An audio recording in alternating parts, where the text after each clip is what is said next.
जी गुरुजी बताएं व्यक्ति को गाड़ी और मकान कब लेना चाहिए?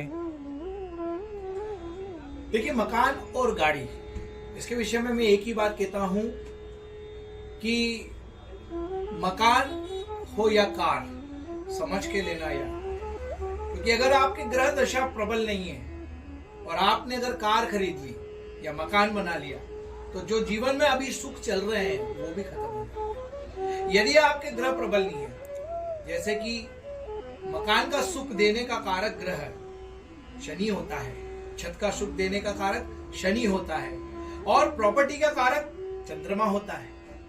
उसी तरह आपके लिए वाहन का कारक चतुरेश होता है और स्पेशल विशेष तौर पर शुक्र होता है, जो कि लग्जरी का कारक है।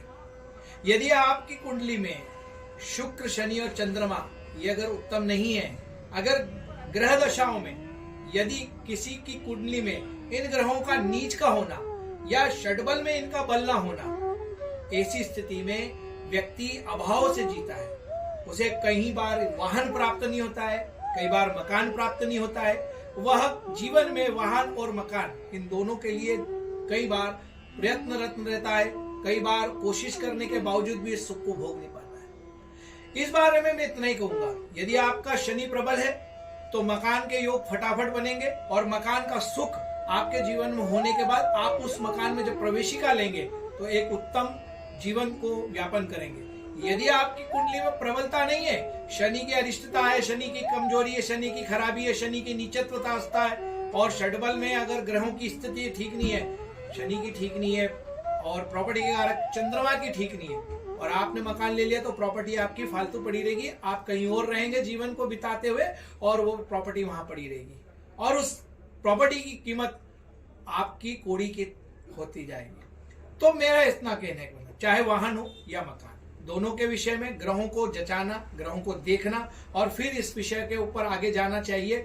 यदि कोई व्यक्ति बिना ग्रहों की जानकारी के कई बार वाहन खरीद लेते हैं, अब वाहन का कारक शुक्र, जैसा मैंने बताया, यदि शुक्र कुंडली के अंदर अगर खराब हो, चतुर्थ से बलिष्ठ ना हो, चतुर्थ का और लग्न का, भाग्यस्थान का और चतुरेश का जब तक कॉम्बिनेशन नहीं होता है, मैत्री नहीं होती है या कहीं ना कहीं दूसरे का संदर्भ जुड़ता नहीं देखता, तब तक इंसान के जीवन में एक उत्तम वाहन का सुख प्राप्त नहीं होता। ठीक उसी प्रकार से प्रॉपर्टी का संबंध भी है। प्रॉपर्टी में भी शनि और चतुर्दश को देखा जाता है, क्योंकि प्रॉपर्टी का घर भौतिक सुख सुविधाओं का घर चतुर्दश है। तो कुंडली में या किसी भी जातक को मेरा इतना कहने का है, यदि शुक्र और शनि ये दो मूल कारक ग्रह, एक मकान का और एक आपके कार का, तो दो ग्रह अगर आपकी कुंडली में खराब है तो निश्चित रूप से पहले उसको ठीक कर लीजिएगा, फिर वाहन और फिर मकान, फिर आप सुख भोगिएगा। अन्यथा आप वाहन और मकान होने के बाद बहुत सारी परेशानियों को माथे ले लेंगे, कर्ज भी आपके ऊपर आ जाएगा और जीवन आपका और कष्टमय हो जाएगा। तो इन बातों को ध्यान रखिए। आगे कोई भी अगर आपको जानकारी चाहिए तो मेरे द्वारा या मेरे अन्य और भी सहपाठी मित्र आदि ज्योतिष के बड़े बड़े प्रखंड इस भारतवर्ष में हैं, उनमें से किसी से भी आप पूछिए, वो आपको मार्गदर्शन देंगे। ज्योतिष के मार्गदर्शन से अगर आप मकान और वाहन का सुख भोगेंगे तो निश्चित रूप से अच्छा सुख आपको प्राप्त होगा और आप लंबे समय तक इसका भोग करते रहेंगे। और बिना अपनी मर्जी से ही अगर उठ के अगर कोई कार्य दोनों को कर लेंगे तो फिर आपकी आप जाने ग्रह आपके लिए क्या अच्छा करते हैं और क्या बुरा करते हैं, वो तो फिर हरि की कृपा। नमो नारायण।